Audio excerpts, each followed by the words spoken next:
you ever used any paid ads for your Etsy stores? How about promoting on TikTok, Organic, Pinterest? Do you recommend those at all? I do not recommend those in any way, shape, or form because you're mastering multiple things.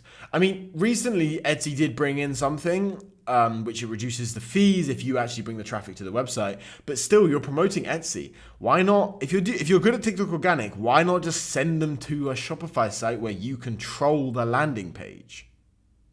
Because the perk of Etsy, the only reason to sell on Etsy is because of the organic traffic that's on there.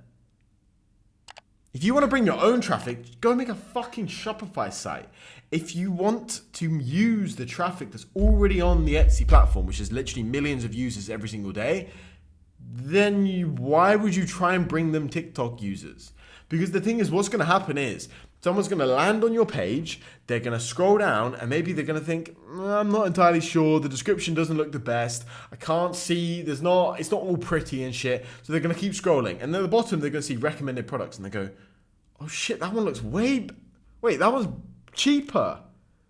Click on that one.